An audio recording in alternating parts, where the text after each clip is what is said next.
During challenging times, seeking inspiration from others can be a very powerful tool for personal growth. Hello, I'm Gayatri Prakash, and you are watching Brewing Inspirations by Brewing Reflections. I believe in the power of drawing inspiration from others, and during challenging times, I have turned to those close to me for guidance.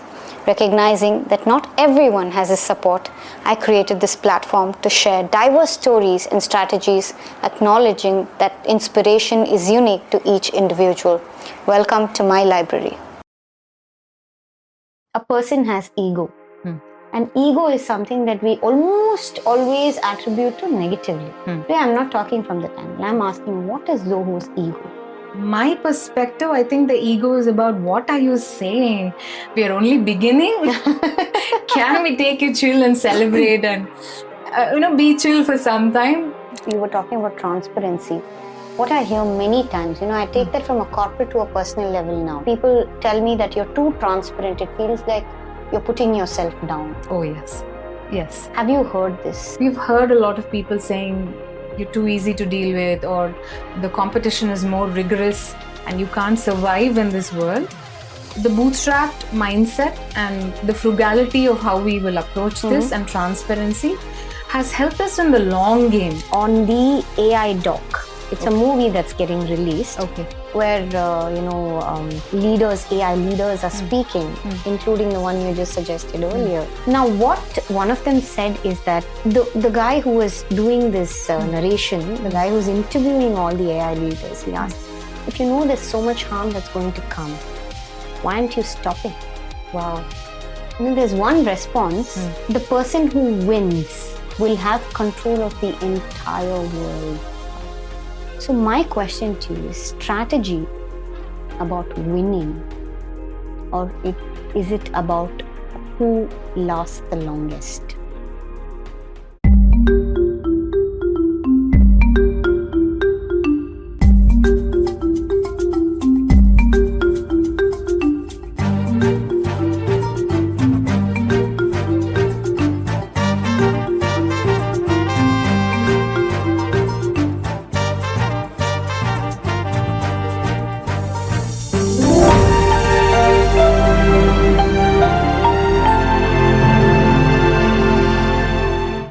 Very happy today that you decided that you will come on the show and speak to me, speak to all of us in that sense. Thank you so much for being here. I cannot tell you how grateful I am. Thank you too, Gayatri. Thank you. Equally my pleasure to be here. Let's start with my favorite question.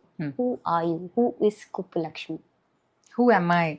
So this question has caught me time and again, voluntarily and involuntarily over a period of time, because I've always seen myself as a person who lives in her head more than she actually lives.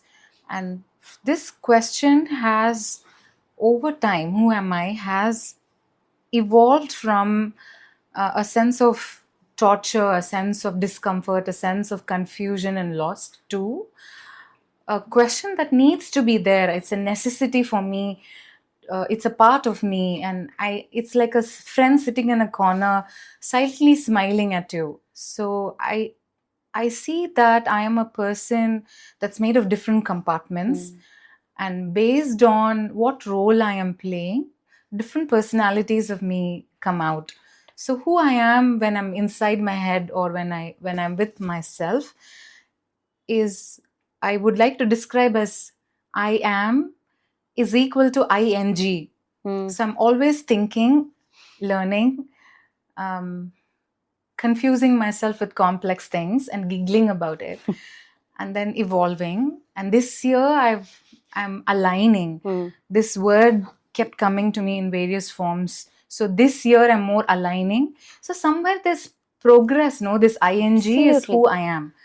And I'm very comfortable with this evolving, this state of, I've befriended that ing. But I would like to think of myself as the most prominent part of me is from where I've gotten my values, from where this question has gained more importance, is the very reason why I exist. So my parents and what I am to my sister, most part of me, I think, as a DNA, I carry my parents in my heart. So it's been more than a decade since I lost them in a very tragic way. However, over time, I've understood my own way of grief and how I can carry them in my heart, accept the loss, but where can those lived experiences or life together go away?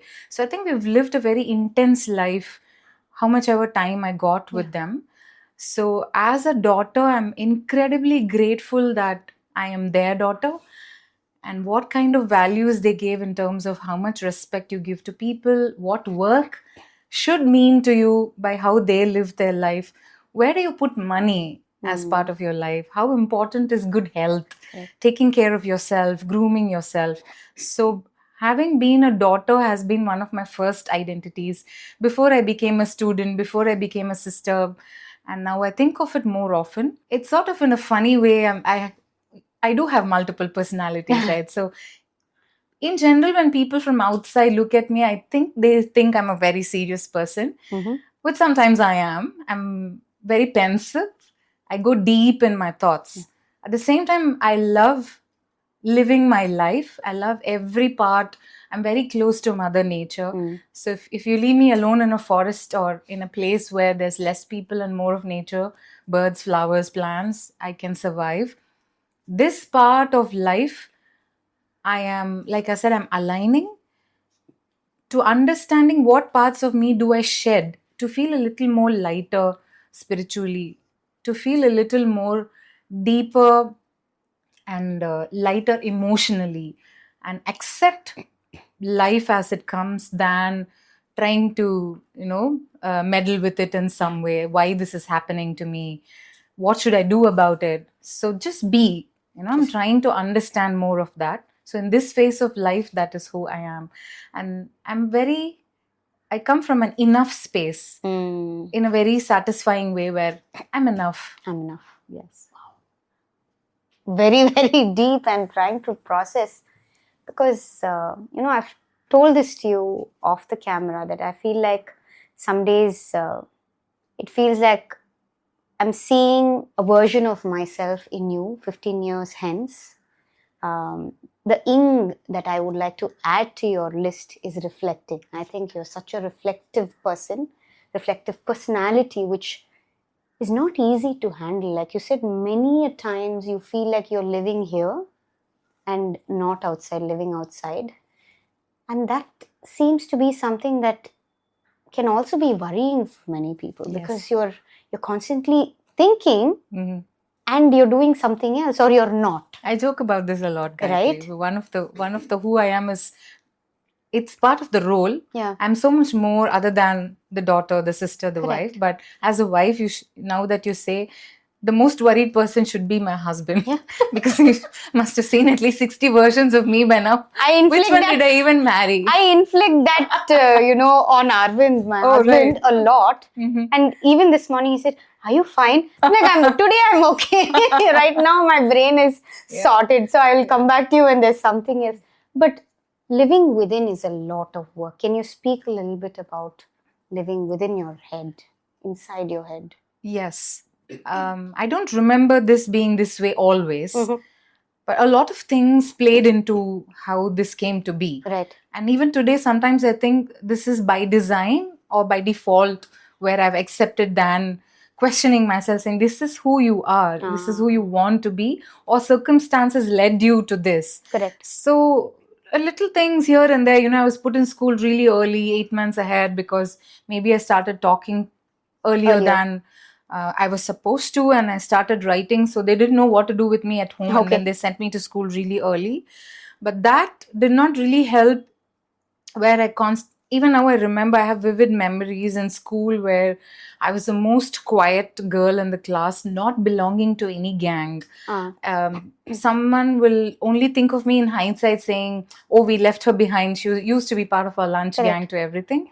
So that gave me a lot of space to be just with myself. So then I would do if I'm reading a Shakespeare book, I would do a conversation in my head on how this scene would play out. So that brought out the stage presence, saying, okay, I could do some acting. And then a lot of conversations happen in monologue and dialogues, where when you are given a topic and you're expected to speak on it, I realized I became extemporaneous that way. So a mix of introvert and extrovert came together, where if I have to be there for people, I can bring that out. But minus that, I'm a very introverted person who likes, so many situations contributed to that, where I also realized, because of these conversations, a cause and effect, no? The effect of all of these was that I gravitated more towards books, more towards nature, and with those very few people who can survive in a certain level of depth, survive and thrive. So my oxygen in life is deep intellectual conversation, which might look like, oh, this person does not know how to have fun. Correct. That's what I told you. Correct. People think I'm very serious. So this is how it came to be about. And I realized that there's no constant in this. Correct. Because I'm moving, thinking, reflecting, so things will change. Correct. So the best part is to understand that I am always in this ing. And when I'm aware of it, I'm very careful to not break it with the loved ones, to do some walking. I do the extra walking sometimes. Like you said, it could be worrisome for the loved ones otherwise. Correct. Absolutely. And I think as you were speaking again, it felt like I was talking to a version of myself. And I don't think I would have been able to put it out there so well. So rightly said, I've also had very similar experiences, even in school, even in college. I won't call myself the odd man standing, but I was the girl in the background. I understand. She was there. Exactly. And that leads you to becoming more confident about what you're feeling on the inside. Sure. And I think that sort of reflection, that sort of compartmentalizing comes with experience, no doubt. Definitely. For me today, I'm in the phase where I'm learning still to compartmentalize. With that thought, Kuppu, you are heading an organization that requires a lot of compartmentalizing. Can we talk a little bit about that before I head into the list of questions that I have for you? How do you feel, Kuppulakshmi, as the global head of Zoho startups? How do you feel sitting in that spot? You've done the 15 years. You've been in the system for so long. So if you can talk about it, it'll be great. So in the workforce itself, as a woman who goes to work career-oriented with the intentionality, I've been in the workforce for over 25 years now, for which a majority of 15 years of my life has been with Zoho. And over a period of time, I've done many roles. When I joined Zoho, I joined as a trainer who trained people on soft skills and communication. How do you use your personality to be on stage and connect with that end user, where you're talking about complex things called technology? So your storytelling cannot be watered down. It can't be too simplistic and saying you can wave a wand of magic with SaaS and your business will be sorted. So it gradually moved from being a trainer to taking some parts of the presentation and say, how if I will feel, if I'm the end user, what do these marketing materials mean to me? Or if I land on a website, how does this speak to me too? So transitioned, evolved into this role where you have this very unique thing as part of the culture in Zoho, where the promotion or what happens typically in many organizations, it does not happen this way here. So the global head, the startup program was more like a means. Now I have certain intellectual capacity, and now first primarily I know the vision and mission of the organization. Now combine this and this, what does the market want? That's the third angle, the most important angle, where revenue is generated. That's how it came to be. It definitely did not happen in the way like formally it happens in organizations. So I thought about like a reverse math, you know the answer, you know where you should be headed, and you have a confidence that partly you can do this and partly the organization has got your back. So it came to be about saying, give me this because I want to do this for the organization, and I have a certain capacity in which I can learn, make mistakes, come to you, ask for help. So this is one of the happiest places I have been, where happiness or joy also means pulling my hair out. Startup world is alive 24/7, and all kinds of conversations happen. And it's different when you're part of the organization than an entrepreneur yourself. So I'm not the CEO, but I work with a lot of CEOs. So it's a very delicate place to be a tightrope to walk. And people do expect you to walk it very gracefully. So how do you do graceful when there's so much pressure? Correct. So I took this up in a way, say, let me see. People say in textbooks and all of that, like an entrepreneur, don't plan too much, jump off the hill. And as you head downwards, build what you have to build. That's not really my style. Correct. I kind of knew where I would be with this in 5 years' time.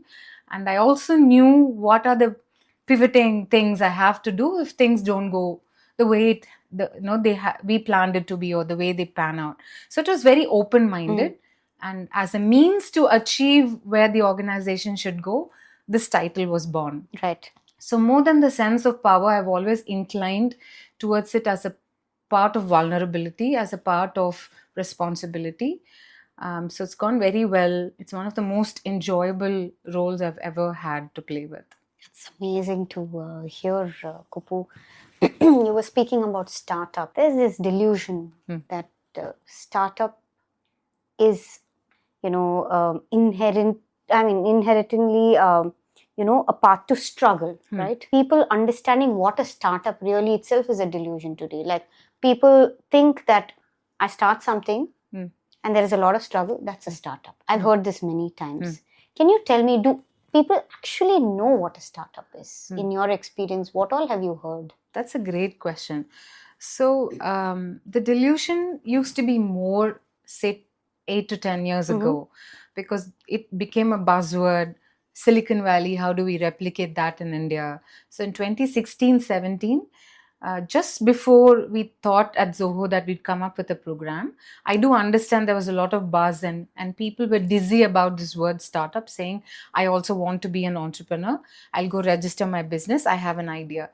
Today, 8-9 years down the lane, what has happened to this ecosystem is a sense of coming of age, a maturity. Also because a lot of good founders have now completed their cycle and kind of properly pivoted or exited, or they have the experience of what really goes into this. You've seen it from the other side on Silicon Valley making it big, and the startups are like the most fascinating lifestyle to be, to adapt. And somewhere now India's come to this very mature place where I see people have entrepreneurial mindset. So everybody has an idea. Somehow they feel more confident about how do I use my intellectual capacity and change my idea into like a product or a service. So I think it's more, they have a curiosity about how can I become an entrepreneur, which is a very good development from what the delusion that it was. And now there are more and more people talking about there is a good side. You get to be the CEO, you get to be employing a lot of people, changing their lives. Disruption. Whenever we talk about disruption and innovation, the other side of the same coin is also you're unearthing something, you're disturbing something, you're changing something. And the sense of responsibility I've seen in certain startup founders, amazing human beings, and kind of a whole, life comes in full circle form where they talk about the mistakes. They talk about it's not the cakewalk that it is. It's not easy to get funding. It is not easy to handle attritions when people leave because maybe your startup is not doing as well as the grass on the other side's greener.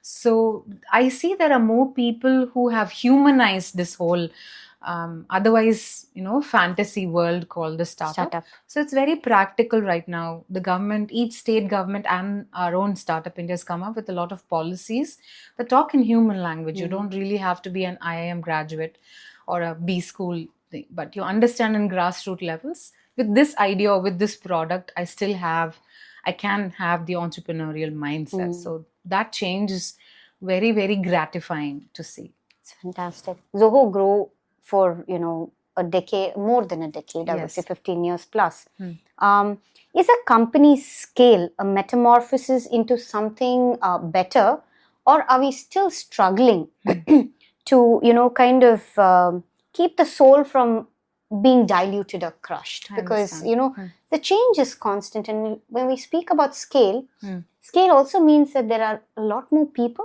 Sure. a lot more systems. Absolutely. So how do you retain that soul of an organization while, we speak about metamorphosis in general? This question is very deep. I would say when let's break this down a bit. When I look at India and when I look at work, my approach of work is what we have always talked about in Vedas, and how in Indian culture it is passed down across generations, where work is worship. Right. And to put this back in context of how this looks in a corporate culture, I think that's where, when an organization is poised for scale, the most important quality that you see in leaders is they have the foresight. Right.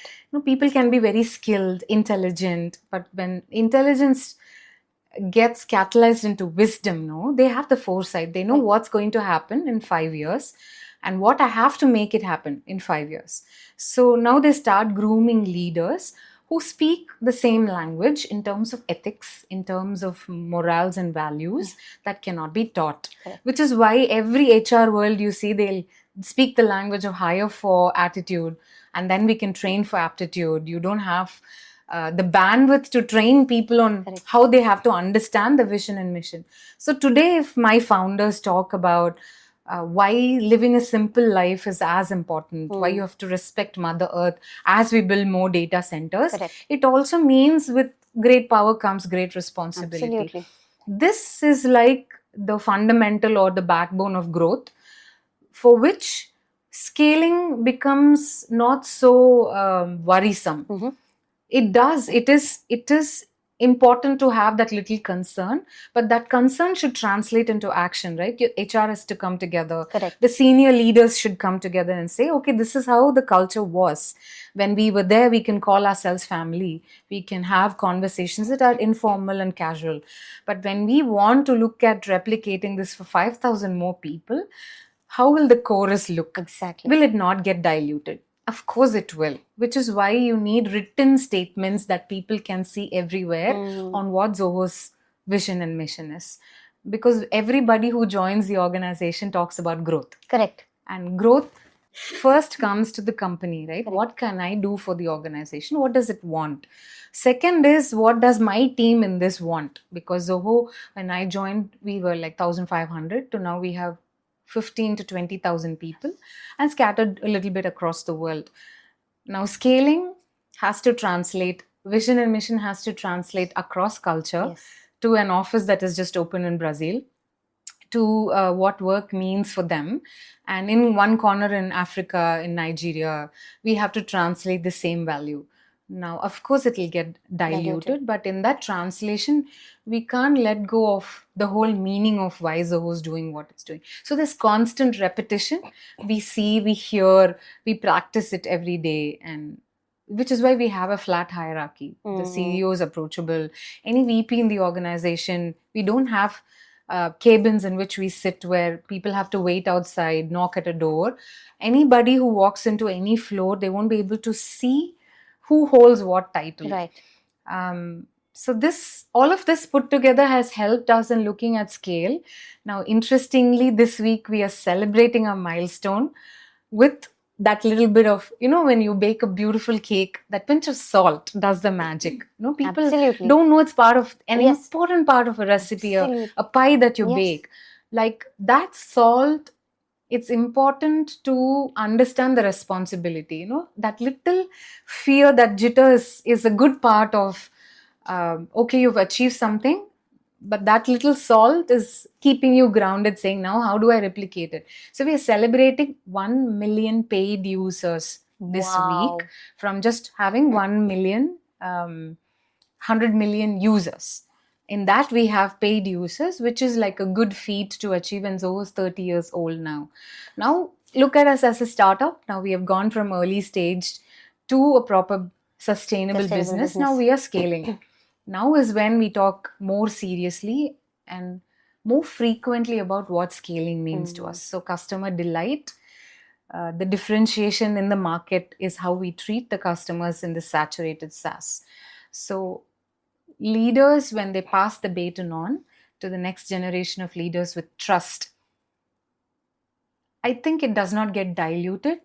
It takes different forms where different people talk the same language, slightly different. It's like teachers in a school, the same curriculum, but I teach it in my own style. But what's the ultimate?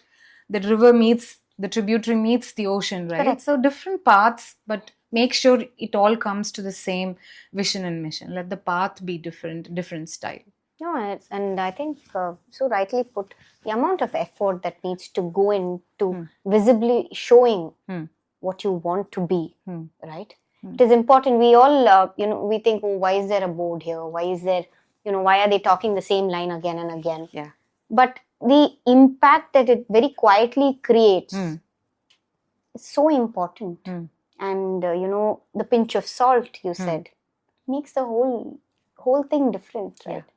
And you don't, what do you call, like you said, it takes the shape of, it takes the form of what it has to become, because end of the day, it reaches the ocean. Yeah. But you have to have it together at all times, even if the ways are different. I mean, all of us have a goal and we reach it in different ways and methods. Like you spoke spirituality, right? Earlier you mentioned the word spiritual. Even that, many people take different paths, but the goal is, ultimately the same, right? Has to be the same. Exactly like that. I think you made a so point, much, right? We do get wake-up calls every now and then that we're not speaking enough about how we scale it, Exactly.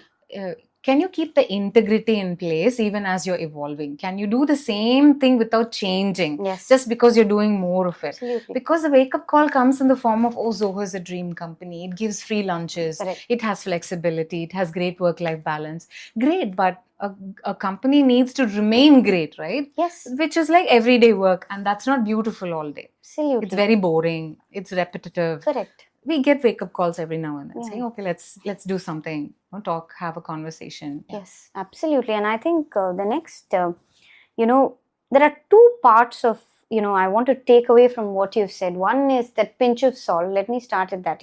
I was looking at Zoho's startup page yesterday, scrolled all the way down, read everything, about the product and all that. And then I went all the way down and I saw FAQ. I wanted to see what, because in our office we use Zoho.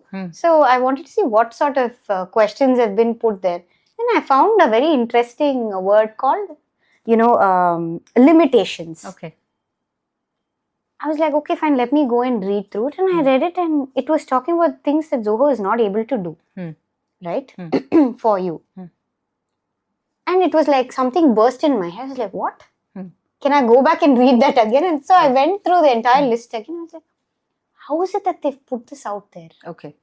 Okay, because I want to know what sort of a power there is when you talk about your limitations, because not all companies do it. I've never read an FAQ that says, these are things we cannot do for you. It's always rosy. They always want to give you solutions in an FAQ, right?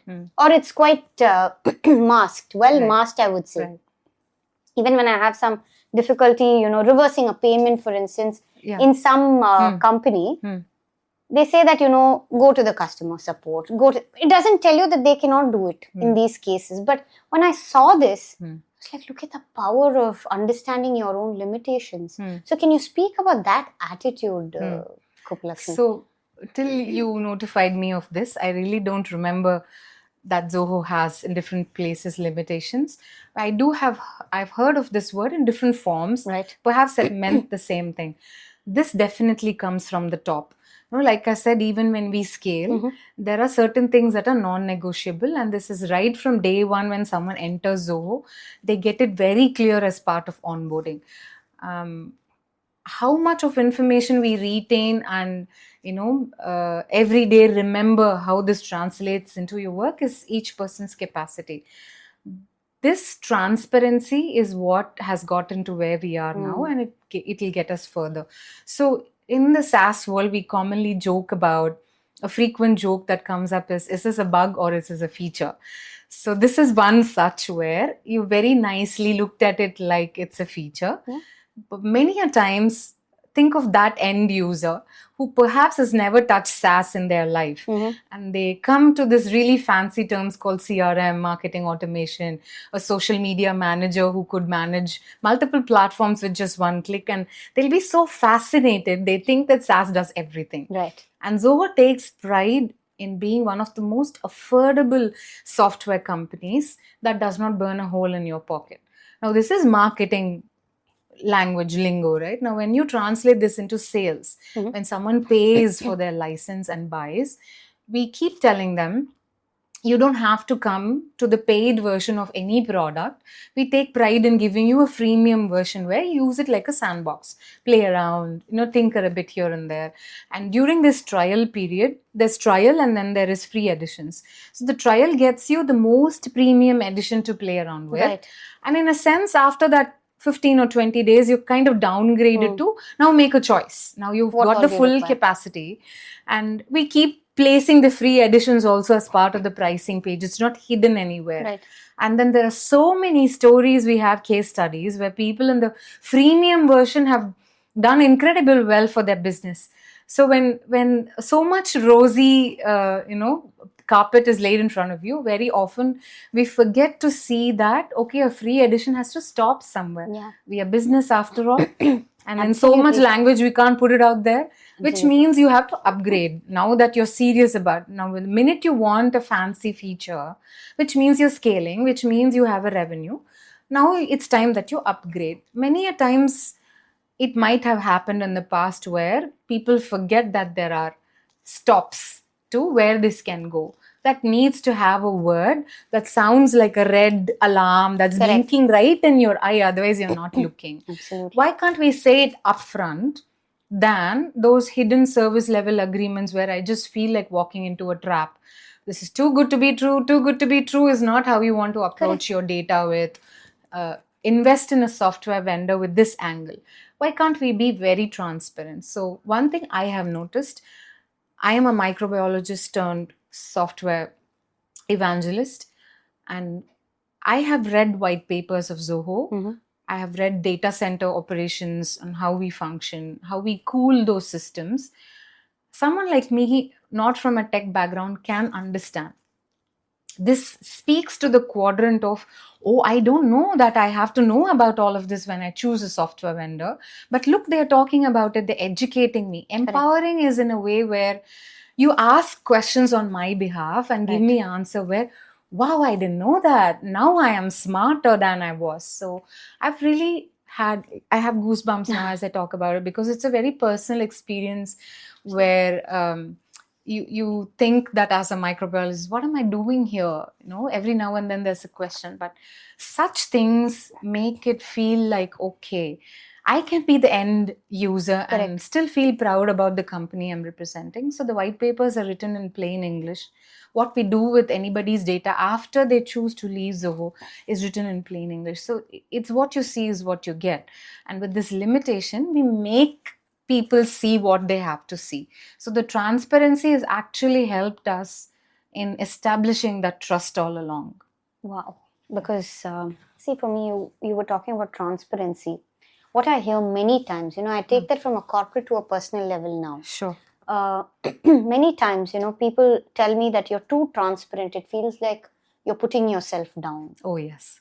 Yes. Have you heard this? And, it may come off very differently. Yes. The question could be very different for a corporate. Of course. But this is what I hear. Yes. What do you hear? So we've heard a bouquet, a rainbow of all of this. Okay. We have partners across the world who take Zoho and help in implementation with customers. For example, some of them have said, why can't you price yourself a little bit more for the kind of things that you offer to the world? We've heard that. We've also heard people saying, in the business world, there's cutting edge, there's guerrilla marketing. You come across as too smooth. This, once again, comes from the top. We are plain and boring like that. So we've come to do, without so many shades, to do a business transaction, which is also why we remain bootstrapped. We don't want to add. See, I'm saying we so many times like I'm I'm part of this founding thing. But it's ingrained in us Absolutely. that we've seen it in action, right? From the customer advocacy head to the VP. Everybody, when you don't notice them, when you've asked them the same thing in different platform, they don't remember, right, what they have said 5 years ago. Correct. So the answer remains constant from different people. So yes, we've heard a lot of people saying you're too easy to deal with, or the competition is more rigorous and you can't survive in this world. The bootstrapped mindset and the frugality of how we will approach this and transparency has helped us in the long game. We running a campaign called It Takes Time. This, like you said, it comes beautifully from a corporate to a personal level also. Anything beautiful that takes time. So somehow this has helped in understanding that if you want to make things that are valuable, that people appreciate, it won't come with this confetti and loud trumpets. It can happen quietly, sitting in some village in Tenkasi. We can still change the world, impact the world, and be very steady at it. Absolutely. And I think what an amazing answer. Sometimes I feel that Zoho is a living, breathing person. And that's where my question actually came from, because I find that there's so much life in the system, right? And it's phenomenal how you spoke about it. There was so much depth, but the depth also meant there was so much simplicity to the core of what Zoho really stands for today. But a person has ego. And ego is something that we almost always attribute to negatively. Today, I'm not talking from that angle. I'm asking, what is Zoho's ego? Wow. I'll see how I can do a very honest take at that. Two sides. One, Zoho's core principles have been 3 P's. The people, the product, and the process. So these 3 we keep going back to in different layers. People involve 2 sides, that was I saying. One is your customer and one is your employee. I could safely and honestly say that a constant ego for Zoho is, how do we continue this picture? In Hindi they say picture abhi baki hai. That sense of fulfillment should give you the refuel to, keep this going. And in a certain sense of age, or how old Zoho is, we have exactly been now poised at that acceleration where now we have a long way to go and we have just begun. That can hit in different ways based on who you are, how long you've been, how many intense years you've spent in the organization, and a lot of collective good and bad experiences. So from my perspective, I think the ego is about, what are you saying? We are only beginning. Can we take a chill and celebrate and be chill for some time? But then a change has come. And there's a foresight. You always get notified of what kind of bubble to expect. Where do you put your money and where not? We've always got this precious advice saying, don't go lock yourself in a loan. Be free in the certain sense and all of that. So I wish that ego came from that sense of, yes, acknowledge first that this is not a small feat. And now from here, what is Picture visible to the top leaders. No, I love that the ego is not a statement but a question. It is. Because you're not defining yourself. You're not putting yourself in that limitation. It's limitless. What next? Yeah. If that's your ego, I think... that's very troublesome, sometimes. I don't doubt it. But as much as excitement there is, it also is like, why one more change so soon? Why are we settling down? But fantastic. I'm so happy. I want to work in Zoho now. Sure. My CV will follow. Sure. Yeah. If you feel that, in the Vedas, there was so much about management, right? Thousands of years ago, it was written. And there's so much that we can take from it now. I think there's also a conversation we had on another occasion. Yeah.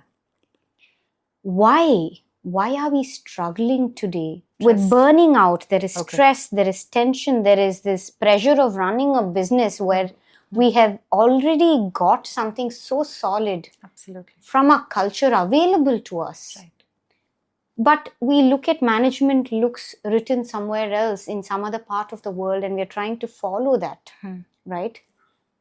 Can you connect these two dots for me? Sure. Because you seem like somebody who has thought about it quite a bit. So if you can speak about that, it'll be wonderful, because I feel like Zoho as a company, you as a person, are very, very grounded and rooted in the reality of our culture. Right? And that should have some basis. Now, we speak about this basis as, the scriptures that we have. Yeah. I feel like this message has to go to the globe. Yeah. That India... I'll just give you an example why I wanted to talk about this specifically. This morning, I was watching something on my phone, a video, where there is one gentleman, a researcher, who has gone to a temple in India. I think he is an American, if I'm not mistaken. Has gone to a temple, very, very old temple in India. And he zoomed into a small statue right on top, saying that just see that. This was many thousands of years ago built. Okay. Has the logo of Louis Vuitton. Wow. That Padma, that flower. Okay. Has the logo of Louis Vuitton exactly as it is. Wow. So the inspiration could have come from there. We are not talking about the origins of it, but that it was already there. Yeah. Where it came from, how it came about, another story. Understood. But the origin, I won't call it the origin, but it is there. It was already there. Yeah. So I was able to connect to this thought immediately, saying that we already have it. Yes. Are we aware of it? Yes. I don't think so. Wonderful. Are we using it to our advantage? I don't think so. So can you talk about it? I felt so connected to this question I'd written earlier, but this morning as I watched that video, I felt, are we looking at it? As you speak, there's so many emotions coming up, memories, conversations I've had with my parents. Sometimes in life, we have a conversation that's just fleeting at that moment. We laugh about it or acknowledge it and go on. And then it comes back in those times where, wow, I didn't know that conversation had left an imprint so deep that now it's my guiding light in life. So imagine just a random Sunday at home. So it's just me and my sister and my parents. And then Sunday is one day we look forward to, because my parents have been teachers and all the time we've had students at home. So in the Vadiyar Pilla Makku solvangalla, likewise, if the teachers are always focused on other people's kids and not looking at your kids, perhaps that's how the meaning came out to be. But we've always seen them every day like clockwork. 4:30, the lights have to be on at our home in the morning. Oh my God. From there to putting columns to getting us ready, 2 girls, long hair, do all that, to have rituals in place, to have healthy, home-cooked, hot meal every day, packed lunch, clean home. I've seen these 2 work like worker bees all the time. Wow. And not complain about it, not find excuses to fall sick, not complain about the world. So I remember, a few years ago, this memory came from somewhere subconscious. So I'm just asking my mom jokingly, when will you even sit down? And what keeps, in some sense, I asked her, what keeps you going like this? 3 o'clock I have to make tea and 8:30 you're in bed every day. Aren't you bored? Don't you want to say, I just now want to sit down and do nothing? And I've not seen you complaining. I've rarely seen my parents fall sick. So she didn't hesitate for a moment. In Tamil, she said, "Idhula enna yosikkaradhukku irukku? Pannanum, I'm doing it." It translates roughly to, there's no thought put into, oh, I have to do this work and now I have to prepare for it. You just have to do work because you have to do it. Work. And I didn't know that this is a very humble interpretation of what she said, karma yoga. And around the time they passed away, I unearthed a lot of journals my mother used to write. And in one of those random journals, I pick and I open and I see this page. what coincidence can this be? Because at that time I have been harboring a lot of questions about my work, my identity. How should I evolve? What happens now if I change into something else? Yeah. I didn't know. But then randomly, like a blessing, I read what her definition of karma yoga is, and it's exactly this. Wow. She's not gone to school. Nobody taught her Bhagavad Gita. Nobody told her that kadamai say palana edirpaakade. But that's what they have been living. So I think from a very early life, we have watched the two most important people show by example, by everyday life and action and the choices that they make. And that got into me, perhaps at a very early stage, on what work should mean. And now, with this little bit of nudging, now you want to know more knowledge about what is this that I'm thinking, what is karma yoga. And slowly now you have the number of apps that translate Bhagavad Gita into understandable language and still not take away the intellectual, the depth of all of it. this. So how can anyone just put in efforts and not expect outcomes? You know, it felt, honestly, it felt like what nonsense. Correct. All of us want outcomes. Eventually, pain, circumstances, people, experience teach you that this is what it is. And now you look at this with the lens of mental health. And everybody talks about burnout. Everybody talks about, sometimes it's just so lightly mentioned, you know, oh, I'm so OCD-fied. But burnout is real because somewhere we were ruled by the British, right? Colonialism happened. Industrial revolution happened. So the want to evolve also brings with it certain curse. With this intellect that we have gained, can we look wisely at the demons that come with that, where we were always made for a sense of purpose. Curiosity was the guiding light. And how far can I travel alone? I have to take people with me. So there was always community. Wisdom was shared, like say Gurukul to everything. Correct. You do the work for the Guru, so you're humbled. And you also learn where wisdom overflows. Anytime I spot the Guru, like every other human being, so I approach, there was no hierarchy. There was not the sense of control. Now, this curiosity, this free-flowing wisdom, people who are approachable, available for you, is now enter colonialism. It's translated into, I need validation, I have hierarchy. And this hierarchical people seem to have a sense of control, saying, I have answers to all the questions. Burnouts will happen. Correct. We are not designed for this. And somewhere in this innovation, we witness that fundamentals are being forgotten. You know, basic necessities like a good road, Yes. safety for women in the night. How do you find more women founders anyway if all your community meetups are after 7 o'clock? Correct. Whether or not, however your family is designed, you do have responsibilities, right? Nobody can run away from that. Every design now has a faulty on which it is standing, a foundation. Burnouts will happen. And when they happen, it's like a point of no return. You know, we talk about how to escape burnout, but as much can we have conversations on burnouts will happen. Correct. Because the system was not designed for us. Now in a corporate world where appraisals and, you know, profit sharing are talked about, somewhere even with competence skills, you're put in a rat race. Like person sitting next to me could be business development. I might be from marketing, and we don't have to compete. But then there's a sense of a hurriedness, a hustle culture, which was never part of us. Nature was such an integral part from Surya Namaskar to, for women, for men. There were so many things, whichever religion you are, whatever spirituality, nature was always part of us. Now we have ignored her for the longest. Now we are trying to use technologies. You know, they show this very painful meme where we have cut down forests and we have displaced many birds and animals. But now we are taking those very trees that were natural homes and building artificial homes and nests for them. You know, those little wooden carved structures. How deeply it has to hit us that most important component we are ignoring. How many sunsets or sunrise? Do we have to take a vacation to enjoy this? Burnouts will happen. So understanding this gives a sense of peace, saying, this is all I could do. and I will bring the best of myself to do what I can do in a day.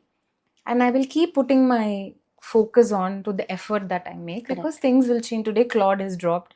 Anthropic's CEO, every day there's an interview that's coming. Yeah. What was so important 5 months ago has been displaced with agentic AI. Absolutely. So I can see why it is happening, but we've not begun serious conversations about mental health, because then we will have better roads, then we will hold our politicians to what they promised. We will learn more to be citizens that appreciate each other and just not honk at every signal, for example. So there's a lot of responsibility. The minute you show mirror, there's a lot of mirror showing at us too. So the third angle of how do we look at all of this as a citizen of a country also is being forgotten, I think. So burnouts will happen. Absolutely. And I think that was one of the questions I asked in another interview. There is this angle of the self, the growth of the self, but when are we going to start looking at the citizen angle of it? Yes. Right? And it's not lost on me. I think even schools these days, I would say that, the way that they're being asked to look at things is very complex. Yes. We're going the opposite direction. Yes. In the name of expanding our mind to think differently, we're going the opposite direction. And I think one thing I took away from what you told is that our origin was very simple. We did something because we had to do. It's not about not being able to ask a question saying, why should I do it? But rather, why I was doing something. True. Simply. True. Simply put, I that think. way the ego does not come in between saying, I created something. How can that not be? Exactly. Correct? Exactly. And interestingly, not just in Gita, we have Khalil Gibran write on work. We have Kabir ke Dohe that has been written on work. Somewhere, it's on us in one way. How did we get lost? Yeah, and I think we are also allowing for a lot of influence to happen. Sure. That we are stereotyping ourselves to think that this is how it needs to be, and that's why that expansion of mind is what we think is expansion is actually limiting us. Sure. I think that awareness is something, when there are more and more reflective people like you going and speaking to people, I think the influence will slowly change. But eventually it has to. There is no choice that I see. Yes, absolutely. And, when you were talking about books, Kuppu, circling back, there is this thing, when you're so reflective in nature, when the ink quotient, as you were saying, is so high. There is also this side where you are continuing to practically work through your work. Like work is work. Yes. There are certain things you have to put aside there. Yes. So in that sense, I want to ask you, strategy is something that we all look at, and you are you are a strategist yourself. So tell me from your experience. I watched this trailer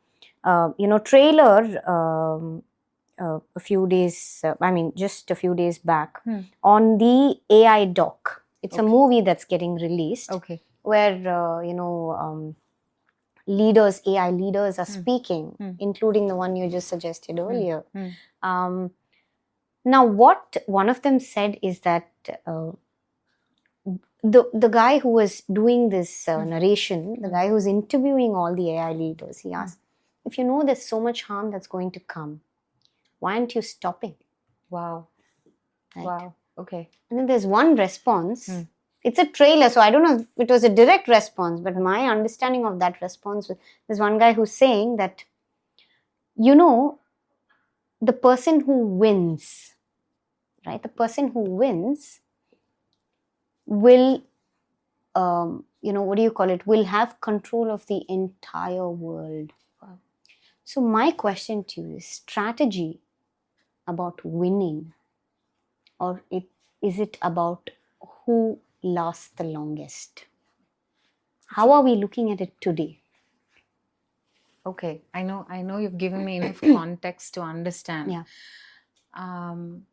If you had asked me, say 5 years ago, I would say strategy is all about winning. Just have your own equation, have the path very clear. That's what everybody does. I think at that point in life, that's what work meant, where it's a mean to earn your income. not like something that guides your soul or that helps you see it as a catalyst to impact other people's life. Yeah. No, this understanding was there, but level 1, Yeah. kindergarten Level 1, level yes. of understanding. So that was about winning. Get your promotion, show your work, be better than others, get the spotlight. Now I would say, which is also why I relate so much to why anything that's beautiful and worthy takes time. I relate so much to that campaign, things that last take time, it takes time. So I would say now this strategy of long-term game is what gives inner peace in one way, a stability to say, I don't have to take myself too seriously. The world is not on my shoulders. Correct. And this thought does not saturate into, anyway, I'm just not even creating a dent. People forget Steve Jobs. So I joke about this to my daughter saying, Thomas Alva Edison, do you remember? I ask her. She say, Yarma, who is this? Come on. He invented electricity. You have. But whenever you switch on the light, it's so important. When there's darkness and you look for a candle, which is very rare in this world, but switch on the light, you say, oh, thank you, Thomas Alva Edison. Without you, no. So it's integral part of your life, even for people who did just groundbreaking innovation or things that changed human race. We are tiny. This thought of, let me not take things seriously, saturates into, what difference am I going to make in this world? Can I just get up, do whatever? It is not that. So in a nice sense, without, so this transfers pressure, stress, burnout into a joy, Now you have a sense of enoughness. I don't have to do 5 years of things now. That's not how. I can't talk to the plant and say, give me the fruit now because I've given you all the fertilizer and water you need for next 5. It will take time. It'll take time. Because of our wisdom interfering in so many ways, how we think that we have to grow so fast. Nobody to tell us that you're growing. You will know perhaps in 5 years, you look and you'll be amazed at yourself. Look how far you have come. So in all of this put together, I think people, you will know from the answer in what stage of life they are in. You can ask this question to perhaps know that. So now I'm in a stage where it takes time. And for me, winning is about not finding myself alone on top of any successful mountain. Have I created at least 2 people who will say, if she has done that, in my own way, I will do that. Not in the same replicating anything way. I can do that too. So that takes some time. Fantastic. And I think very rightly said, depending on the answer, you will know where exactly they are. Right? Very smart, smart way to think about it also, because you go from that winning to, lasting. And I think that lasting is what we build for, sustainably, staying for a longer period of time. And I think it's fantastic, even though the lines are getting very blurry these days, because you don't know sometimes, when you don't taste that to win, Sure. You don't know if you want Very to just... somehow that winning is tied with satisfaction, no? Absolutely. And Kuppu, that takes me to the next critical thing that I want to talk about in this world and in this era today. With so many apps, so much possibility to communicate with each other, I feel like we are the lot that is widely misunderstood. Yes. Okay. Yes. And also feel very, very unheard. True. We spoke about another era where people just did their work. Communication was at a minimum. Sure. But here we are today with everything that we require to communicate, but still have these feelings. How can we become good communicators? So now we solve the real problem. Seems like the problem is in the communication, the way that we communicate. Sure. I'll go straight to the question. How can we become good communicators? So there's no one stop we reach where, we announce that now I have become good communicator. Correct. Now there is no more work to be done. Correct. And now work and opportunities and network are exposing us to different age groups, Correct. different socioeconomic background, people who come from everywhere. And we talk about different topics, the conversation about generalist versus specialist keep Yeah. coming up in startup world especially.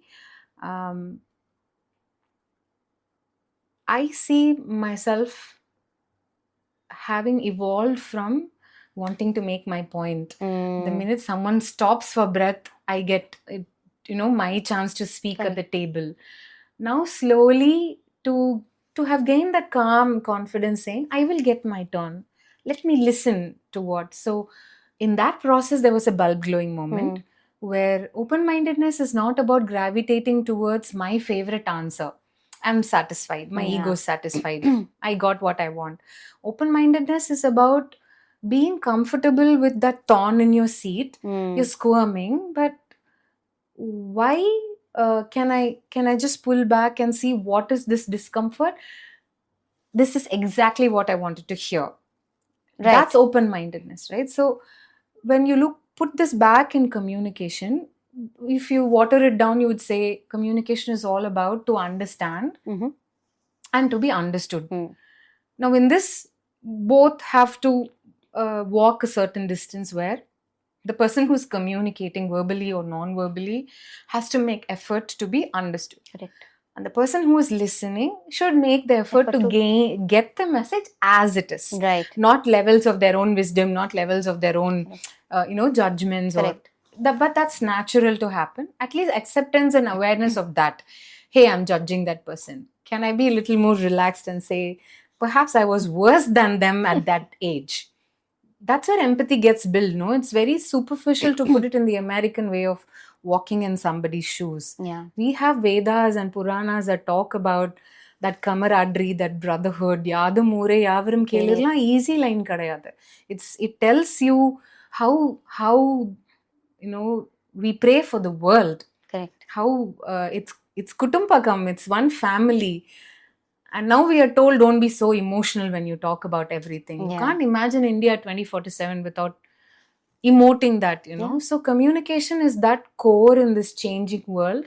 You and I can be different, but we have the same function. Our eyes, our ears, we have the same anatomy. Communication is that bridge where my heart can connect to yours, my mind can connect to yours with that little intention. Right. This needs introspection every day, for which it goes back to how we brought corporate culture, hustle. Oh, I'm so busy all the time.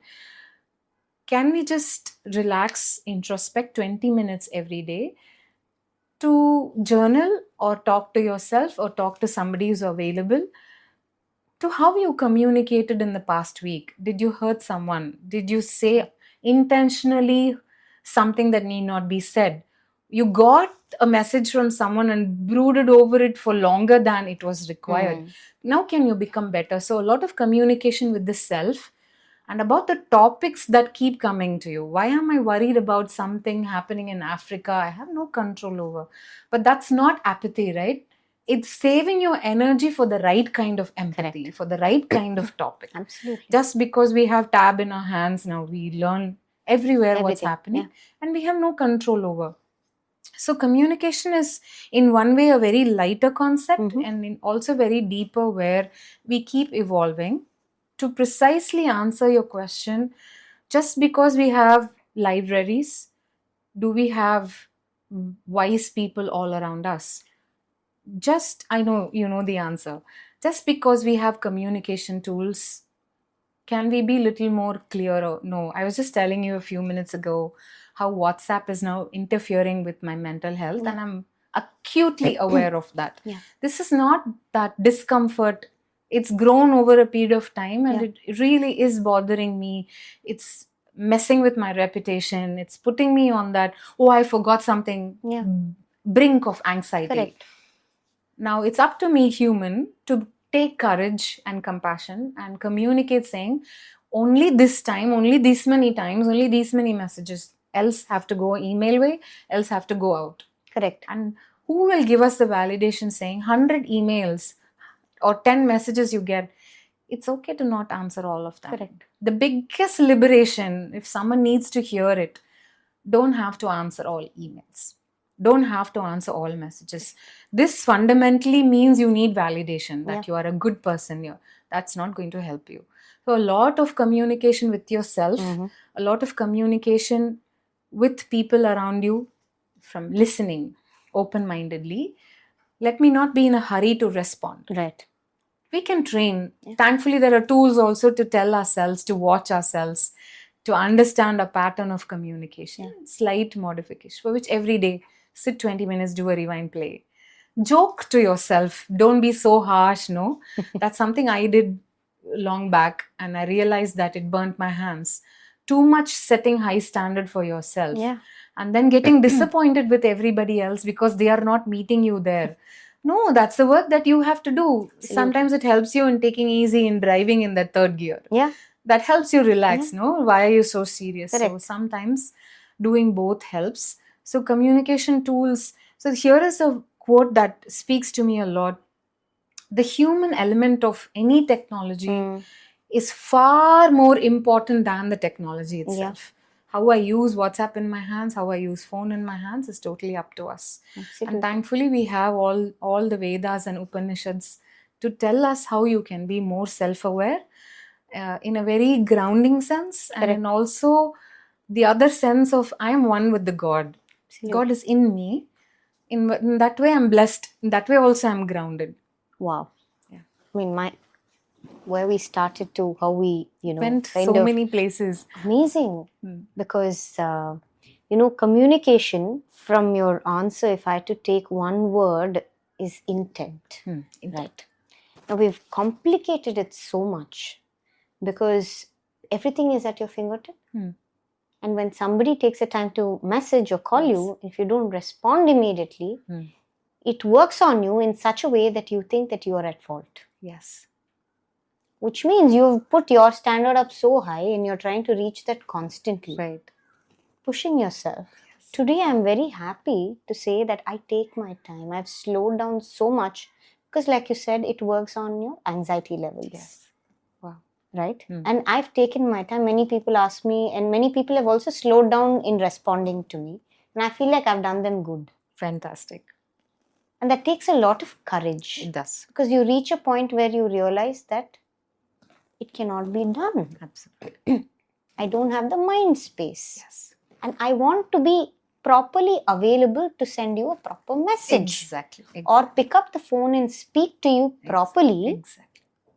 Instead of me hurrying the message through to you just because I have to, stick to a timeline. And how wonderful it is to have people to whom you don't have to explain even this. Yes. They give you this. Yes. I understand. Exactly. So, it is an evolution, and I think the intent is the core of all of this. Yes. And for that, reflection. We will speak about metacognition. You are in the public's eye more often than, you said you were an introvert for most part of it. I would call you an ambivert, the in-between. Yes. But sometimes we like to be to ourselves. We like to give. We also like to be to ourselves sometimes. When the public engagements go up and you're in the public eye more often, everyone wants a piece of you. Today, I'm very sure a client comes into your office, they are coming in for Kuppu. They want Kuppu in all the meetings. Yeah. They want Kuppu to respond. Sure. Right? Sure. How do you take this forward and draw that boundary? Because boundary is something. And you go for any sort of conclave or anything, everybody wants to stand and talk to Kuppu for a long time. They want to take things from you. They want to learn from you. Very good. I mean, it all comes from the right, mind that they want to have access to you.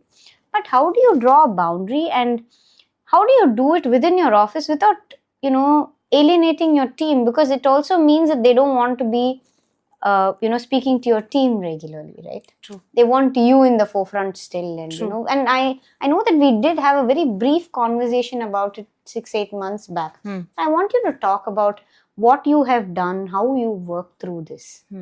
So once again, we'll 2-3 important components of this that always was not part of me, but over time you make mistakes, you burn yourself, and then learn by reflecting. Why is this happening constantly? Why I'm not comfortable? Where's my energy going? So there are people who will, like you said, who will want that head to be there because meeting will flow in a certain way. Correct. And also it addresses their ego. Yeah. In one way, titles come as interference to how to get work done. So in every which way, Zoho, we exhibit flat hierarchy, and most times we are lucky to have people say, okay, you be there first part of the meeting, 10 minutes, and even if you go, as long as we have your team. Yeah. As much as luck, there is this constant practice of having to do. So even our founders, our senior leaders do the same thing. After doing the keynote, they say, now it is up to you to network with my employees, because they know groundwork of what is being, I know a very high level of it. Yet at work, you have to constantly remind yourself of what you believe is what you practice. Sometimes you don't want to get carried away because somebody said a nice word about you. And then you get flattered or you get carried away and you decide to sit for the entire 2 hours of meeting, only later to regret that I could have done 10 things and given the opportunity to my team to grow. What kind of questions they are asking. So many things I've learned in hindsight, that as much as exciting it is to be surrounded by people, I have to conserve my energy. You said it right a few minutes ago. By learning what is the difference between kindness and niceness. And compassion and self-love go together. Courage and kindness go together. They're best friends, they're inseparable twins. If we don't understand how this work together, self-love would only look very as shallow as taking a selfie and posting it on Instagram on the good days and calling it self-love. So time and again, people come into our lives. They came into my life where they spotted kindness. They saw there's a pressure of managers having to display empathy, and there's a lot of extraction that happened. And I learned the very painful way of how empathy is good, but that discernment has to be there. Who deserves that? I thought even doing that filter was not kindness. I thought if I were to choose my kindness, I'm not doing kindness. I'm not doing it. But that's not it is, because I exhausted myself. I thought once I'm here in a space, I have to be as useful as I can be.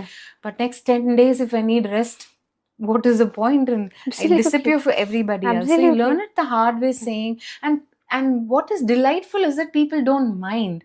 You think people will feel bad, but the minute I give them that one line answer instead of 10-minute explanation, which I used to give, they're very happy. They're very happy to... They're very understanding, saying, yes, we understand. Now, you can't stand here and talk, but can we connect over an email? And then when I say, can we do this like a month later? You'll be surprised they said yes, because that time you thought it was urgent. You thought it had to be, the you means me. Me here, how I learned by burning myself almost out after a business trip, or an important conversation, or going on stage and delivering a keynote. Exhaustion is not a gift. So you reflect and you realize that you pick up courage, because without self-love, you can't build anything at all. And self-love looks nasty for some people. So and naturally, I think we think that, loving ourselves or putting ourselves first. So be it. And people are fine with so be it. That's a surprise. So the more you practice, the more you become comfortable with that. And I've believed in servant leadership. I made mistake in that process. Like, I lowered the bar for many of my team members, not in terms of quality of work, but in terms of it's okay. You don't have to show respect in so many ways. I don't need these formalities. So I lowered that, where they don't have to come on a Monday thinking, oh no, I have Monday blues. Oh no, when will Friday come? I thought by doing this, I will make them look forward to working. But that's not what it was. So you see, by mistakes, you lose people. I allowed people to exploit me in so many ways. And only in hindsight, when you also put some strategy back, you look in that lens, you know you've not done the right thing, by which you're setting the right standard for others also. So at work, I've learned a new way of how servant leadership will work. Yes, I can even serve tea without any ego if there's a good meeting. However, I will have to disappear after 10 minutes, allowing people to grow, to experience that firsthand without my presence. Right. My presence can be intimidating or my presence can be supporting. Either which way, you do it yourself. That way, I constantly demonstrate I'm competitive, but I'm very content. You coming into it will not threaten my space in any way. I'll make sure that as a mentor, I don't go outdated. So, how much ever you take from my plate is still full. So, I'll operate out of that abundance, but I will be aware of my subtraction. Right. I thought keeping count of that was wrong. I've learned it the hard way. Wow. To be aware of what goes in and goes out is only comes with experience and learning to work with your own emotions so much day in and day out. And I think 20 minutes of reflection every day, like you rightly said, I think it'll go a long way in because nobody is flawless. Yes. But have you understood your flaw? Yes. You worked on the flaw. Yeah. And the delight is you're not expected to be flawless. That was mind-blowing for me. As you said. Wow. Yeah. Very, very nice to see that, people are accepting what we think is a flaw as a way of functioning for this another is a very person, negative meta, no? We go into their mind of what they think and we do one loop unnecessarily. I think it's a variety of us. You could say that. Yeah. No, but some of us have that. Sure. Yeah, more than others. But I mean, everybody has a different why not? A level of meta. Meters of that.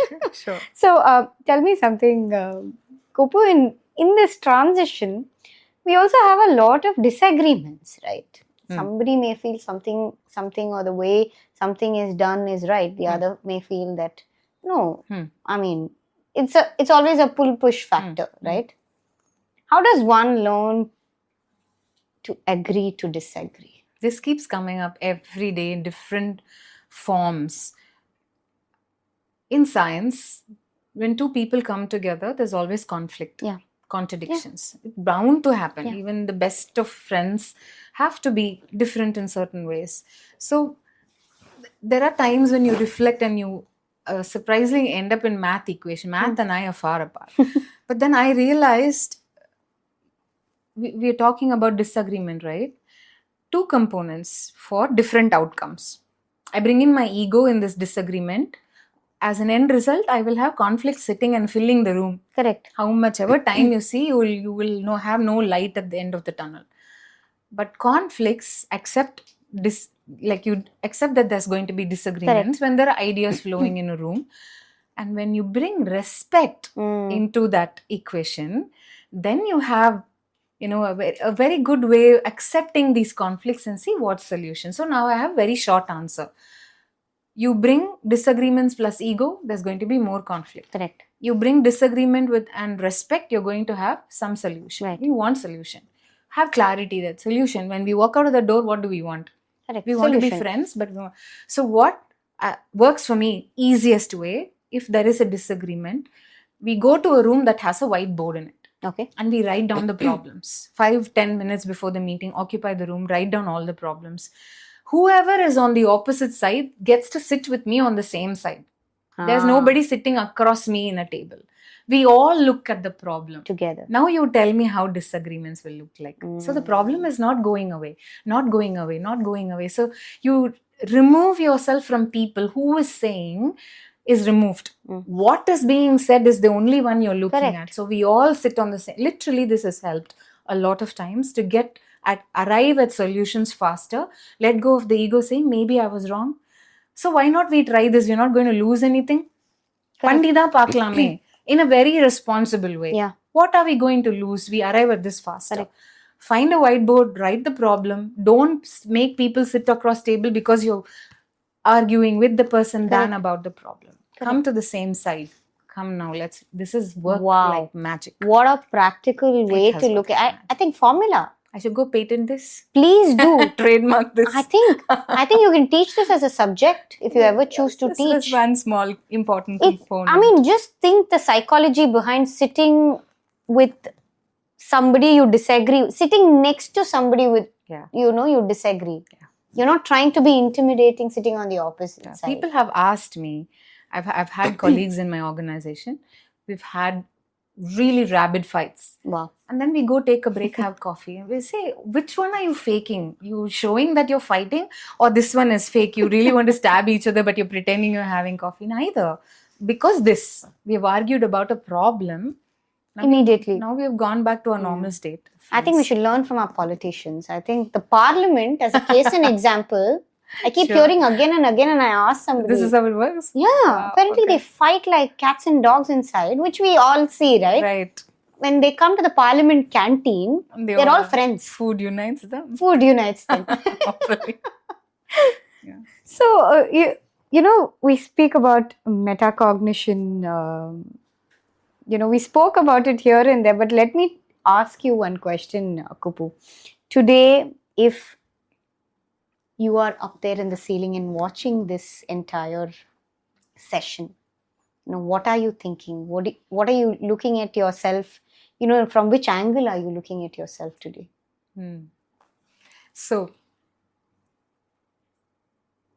it's quite difficult to answer this because reflection also means you're preparing. Yeah. Correct? You know how certain things are going to end. Some parts of it is in our control. The part where I really like the view from above when I'm looking, the part I like is how free-flowing and honest this conversation is. What I also think is not perhaps as very visible is that I do feel a lot of emotions. I'm just one step away from allowing it to express itself. Yeah. Like say when I'm talking about grief, the obvious thing is to pull back, my body shrinks. I felt this despite time has passed.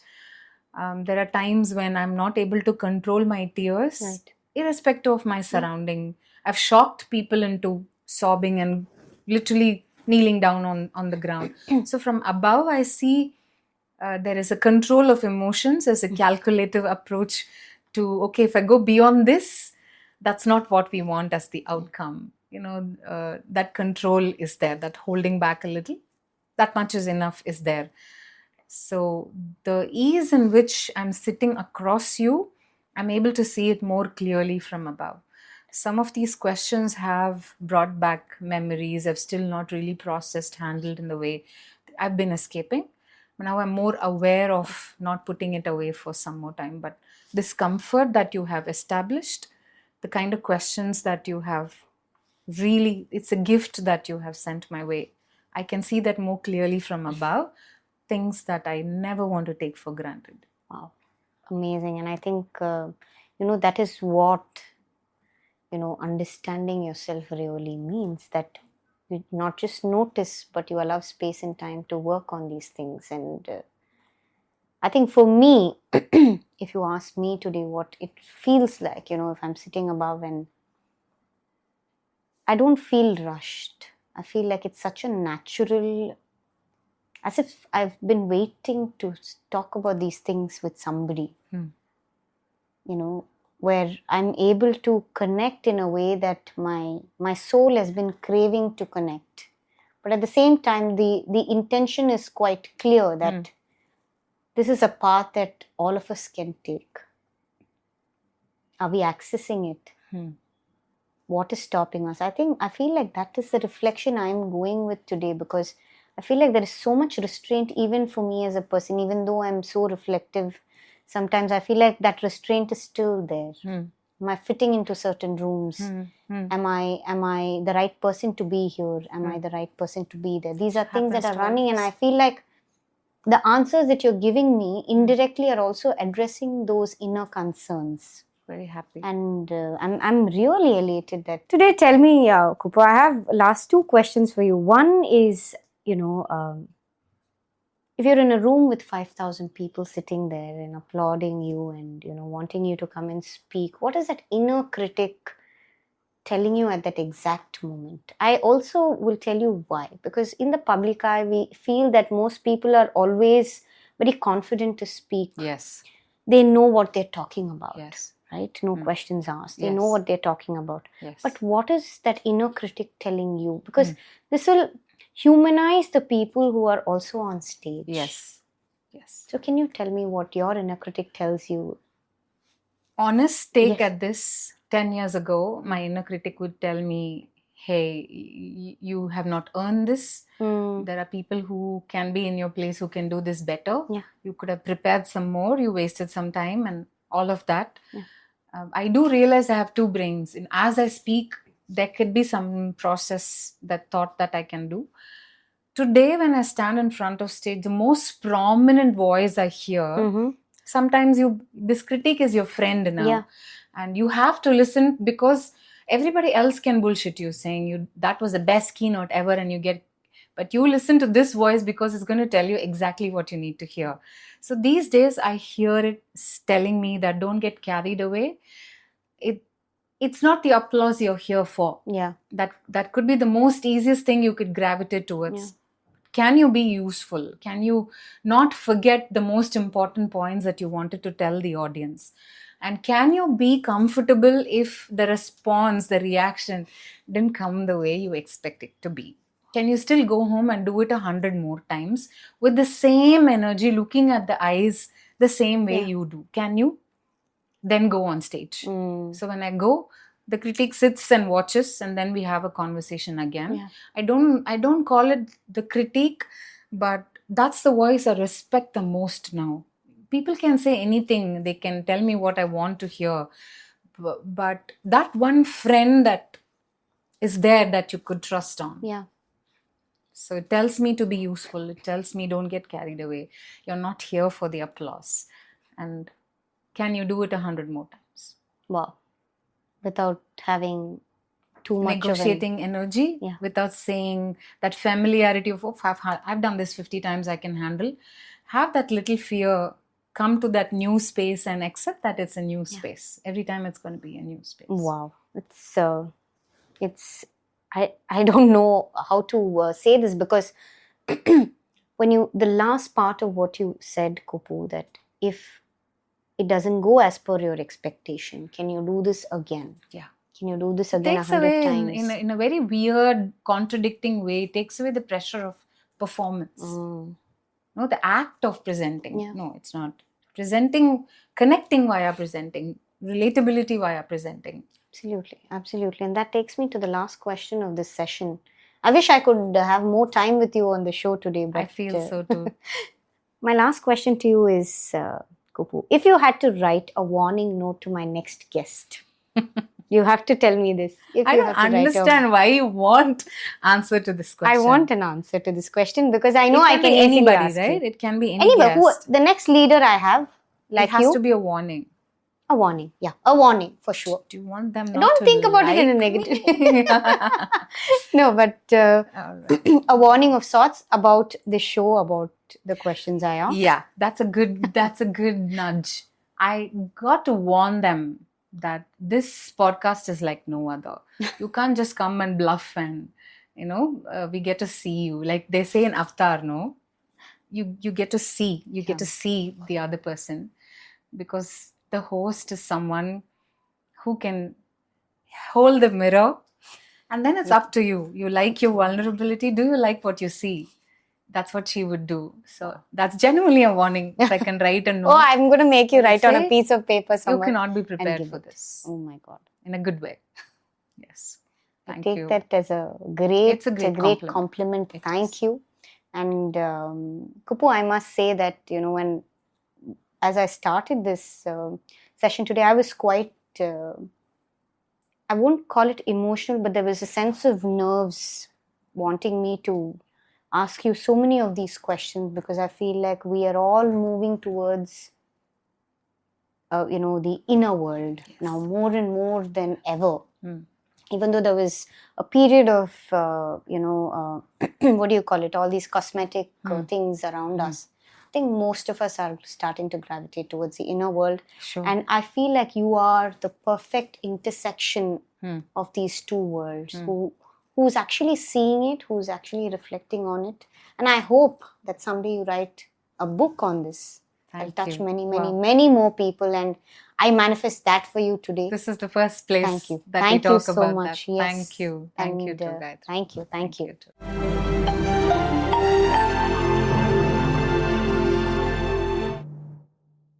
Thank you for joining me on Growing Reflections. I hope today's episode brought you closer to seeing yourself and the world around you with a little more clarity, love, and empathy. If something spoke to you today, don't keep it to yourself. Share it with someone who might need that same insight. And remember, the journey of self-acceptance and mindful thinking continues. Let's keep the conversation going. Find me on Instagram, Facebook, Threads, or YouTube, and let me know what's on your mind. Until next time, stay kind to yourself and keep growing.